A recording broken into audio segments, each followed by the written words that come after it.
البدع والأهواء، أهل البدع العقائدية وأهل البدع السياسية. نقول بيننا وبينكم السلف، بيننا وبينكم الكتب، كان فيقول البدع بيننا وبينكم.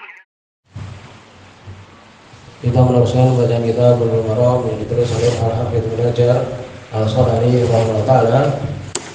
Kita sudah masuk di kitab nikah tentang pembahasan shadaq, yaitu mahar. Kenapa mahar dijuluki dengan shadaq? Karena menunjukkan sidqun, menunjukkan kejujuran dia untuk menikah, benar-benar mau menikah sehingga mengeluarkan mahar. Walaupun tidak ada batasan, telah lewat pembahasannya. Disebutkan bahwa Nabi SAW memberikan mahar untuk istri-istrinya. Berapa itu? Kemarin sudah kita sebutkan ya oleh dari hadis Aisyah radhiyallahu anha, itu sebesar 500 dirham, dihitung yaitu 50 juta. 50 juta itu maharnya Nabi untuk istri-istri beliau. Ya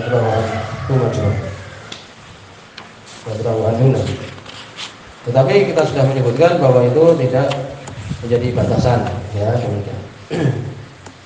Kemudian berikutnya hadis nomor 1031 di bab shadaq ini.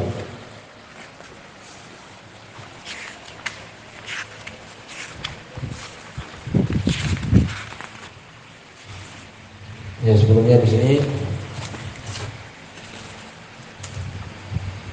waktu itu Ali bin Abi Thalib radhiyallahu anhu menikah dengan Siti Fatimah, ya, dengan mahar baju besi yang beliau miliki.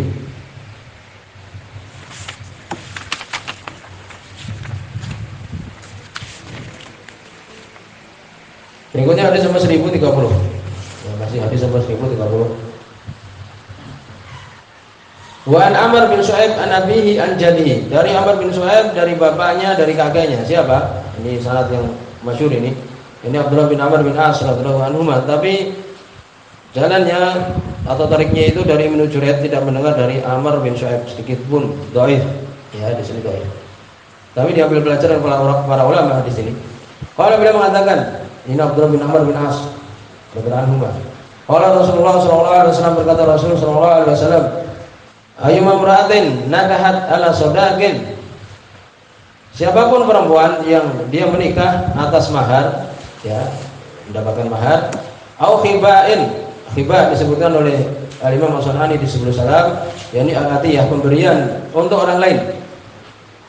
Ya, jadi pemberian untuk bapaknya. Seorang menikah kemudian juga memberikan mahar, kemudian berikan pemberian juga kepada orang tua dari perempuan tersebut. Ya. Au iddatin disebutkan suatu janji yang diberikan oleh suami tersebut, ya, akan diberikan.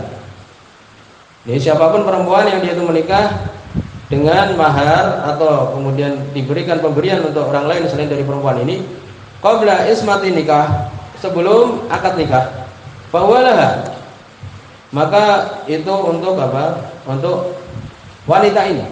Jadi segala pemberian yang diberikan sebelum akad itu maka untuk perempuan ini.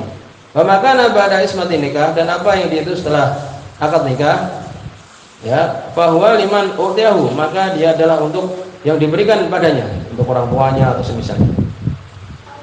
Wa haqqu ma ukrima ar-rajul alaihi ibnatuhu aw ukhtuhu. Dan yang paling berhak untuk seorang laki-laki itu dimuliakan atasnya adalah karena anak perempuannya ataupun saudara perempuannya yang diberikan pemberian, ya, orang tuanya itu diberikan pemberian dengan apa? Dengan pemberian untuk dia itu ketika menikah anaknya. Tapi di sini dhaif. Rahmat wal arba'ah, diriwayatkan oleh Imam Ahmad dan yang empat, ila Tirmidzi, kecuali Imam At-Tirmidzi. Ini Abu Dawud, Nasai dan Ibnu Majah. Di sini dhaif, tadi sudah kita sebutkan. Tapi di sini sebutkan apabila seseorang, ya, menikah, yakni bapak dari perempuan ini mensyaratkan untuk dirinya itu suatu, boleh enggak? Ya, kamu menikah dengan anak perempuanku, selain mahar kamu juga memberikan aku suatu. Jadi disebutkan semula adalah boleh. Karena itu ada hadis dari Nabi sallallahu alaihi wasallam, hadis yang masyhur, anta wa maluka li abik, kamu dan hartamu itu milik bapakmu. Demikian. Ini masuk di istilah laki-laki ataupun perempuan. Itu adalah yang rajih. Ya. Pendapat Ali bin Husain, Masruq dan yang lain, ini pendapat Imam Ahmad dan yang lainnya. Jadi boleh, umpamanya orang tuanya minta demikian, maka diberikan boleh. Selain dari mahar. Apabila mensyaratkan yang demikian itu selain bapak, bagaimana? Tidak ada hubungannya, kan demikian. Sebagian orang-orang itu diberikan kakeknya dan sebagainya, ya, untuk keluarganya yang lain umpamanya. Tidak ada salahnya dari salafus saleh. Tapi kalau orang tua tadi disebutkan. Kemudian berikutnya hadis nomor 1031. Wan Alqamah dari Alqamah an Ibnu Mas'ud dari sahabat Abdullah bin Mas'ud radhiyallahu anhu. Di sini sahih. Ya. Anahu sesungguhnya Abdullah bin Mas'ud radhiyallahu anhu suila ditanya. Ya waktu itu setelah meninggal Nabi sallallahu alaihi wasallam. Beliau ditanya an rajulin tentang seorang laki-laki tazawwaja imra'atan menikah dengan seorang perempuan. Walam yafrid laha shadaqan, belum sempat menentukan berapa maharnya. Belum tentukan. Boleh enggak itu? Boleh. Ya, sebenarnya dalam Al-Qur'an juga. Nanti akan dibahas juga. Walam yadkhul biha, dan belum masuk, ya ini belum dukhul, belum jima dengan perempuan tersebut. Belum sempat menentukan berapa maharnya, juga belum masuk. Hatamat, kemudian meninggal. Ya, belum apa-apa meninggal. Faqala Ibnu Mas'ud, maka Abdullah bin Mas'ud beliau mengatakan, ini dari istihad beliau. Dari istihad beliau, ya, mungkin dari apa yang beliau ketahui dan sebagainya, maka dia mengatakan, laha misru sodat nisaiha, maka dia memberikan mahar sebagaimana mahar istri-istri dia yang lain, ya, yang biasa orang berapa itu. Karena dia belum menentukan jumlah maharnya kan, maka Abdul bin Mas'ud menyebutkan seperti itu. Tetap perempuan itu berhak mendapatkan mahar sebagaimana perempuan yang lain.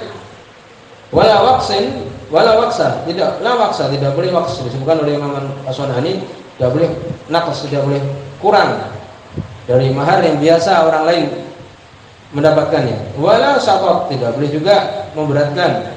Wala jaur, tidak kemudian membuat dia itu celaka laki-laki tersebut. Ya, ini biasa, mahar orang biasa itu berapa mendapatkan. Wa 'alaiha al-iddah, untuk perempuan ini tetap iddah. Walaupun dia belum masuk ke dia. Wala al-mirath, dan mendapatkan warisan dari suaminya itu. Karena sudah akad. Padahal belum dukhul. Faqama Ma'qil bin Sinan al-Asja'i, maka Ma'qil bin Sinan al-Asja'i radhiyallahu anhu, seorang sahabat juga, ya, faqama, dia berdiri, faqala, dan mengatakan, qada Rasulullah sallallahu alaihi wasallam, Rasul sallallahu alaihi wasallam beliau telah memutuskan fi Birwa binti Washiq, telah memutuskan terhadap Birwa binti Washiq, imra'atin minna, perempuan di kalangan kami. Ini menyebutkan bahwa Nabi pernah mengalami hal seperti itu juga, kemudian memutuskan kepada perempuan namanya Birwa, ya, mithla ma qadaita, seperti yang kamu telah putuskan. Ternyata jawabannya Abdul bin Mas'ud tepat seperti yang apa Nabi pernah memutuskannya. Fariha biha Ibnu Mas'ud, maka Ibnu Mas'ud pun beliau merasa gembira terhadap kabar tersebut. Dari sini diambil pelajaran juga oleh para ulama, boleh seorang beristihad. Ya, demikian. Rawi Ahmad wal Arba'ah, diriwayatkan oleh Imam Ahmad dan yang empat, ini yang kedua Tirmidzi, Ibnu Majah dan Nasa'i, wa sahahu at-Tirmidzi wal Jamaah, seorang oleh Imam Tirmidzi dan Jamaah. Di sini sahih. Maka di sini menjadi pelajaran kapan perempuan itu mendapatkan mahar dari hadis tadi, ya ini dengan sekedar akad, kan gitu. Akad berarti sudah pantas, dia berhak mendapatkan akad, mendapatkan mahar. Ini indal akad, ketika akad. Wa tunisa saduqatihin, anehlah berikan perempuan itu mahar-mahar mereka. Yang demikian. Demikian juga di situ ada hadis perempuan yang dia itu menikah dengan sahabat, ya, dia tidak punya apa-apa, yang dia punya sarung, kan pernah lewat itu kan, ya, maka kemudian Nabi mengatakan, inuti itaha bisa, kalau kamu berikan sarungmu, maka kamu duduk tidak pakai sarung, kan itu. Ini menunjukkan bahwa dengan akad itu langsung perempuan ini mendapatkan sarung tersebut, kan demikian. Walaupun akhirnya apa, dengan menghafal Al-Quran maharnya. Kemudian disebutkan juga, apabila laki-laki ini mentalak perempuan sebelum dukhul, sebelum masuk, maka berapa mahar perempuan ini? sudah akad ini, tapi belum sempat masuk. Ya, sebutkan dalam Al-Qur'an surat Al-Baqarah 237. Wa in talaqtumuhunna min qabli an tamassuhunna. Kalau kalian mentalak perempuan-perempuan sebelum kalian menyentuhnya, waqad faradtum lahunna fariidah, dan kalian telah menentukan maharnya ini, tapi belum sempat masuk, fanis huma faradtum, maka separuh dari apa yang kalian telah wajibkan untuk diri kalian. Ya, mahar itu. Jadi dapat separuh ditarik kembali karena belum menyentuh. Kemudian disebutkan hal yadkhulu nisf bi mulki zawj hukman aw bi ikhtiyarihi. Ya, secara hukum memang separuh kan itu. Milik laki-laki itu separuh. Kemudian disebutkan juga idza tasawaja bi ghairi tasmiyati sadaq. Ya, ini belum sempat menyebutkan seperti tadi disebutkan. Belum sempat ditentukan berapa maharnya. Tsumma talaqaha qabla dukhul, kemudian ditalak sebelum menyentuh. Maka bagaimana dia diberikan mut'ah, maksudnya mut'ah ini diberikan kesenangan, maksudnya terserah mau diberi berapa.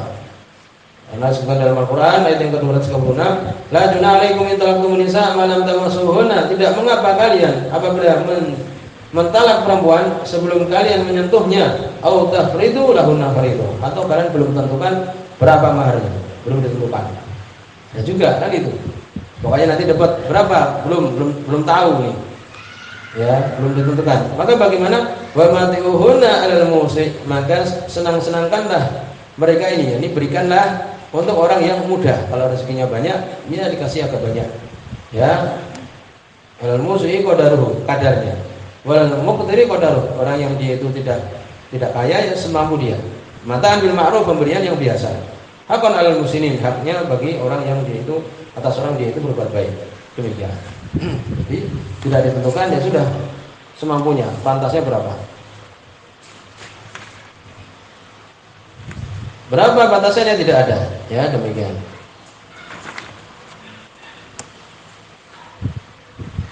Apakah boleh masuk kepada perempuan sebelum dia memberi sesuatu pun dari mahar? Boleh kan, sudah lewat tadi, ya demikian.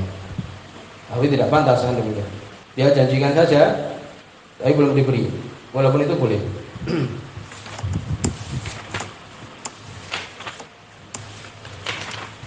Kemudian berikutnya hadis nomor 1032.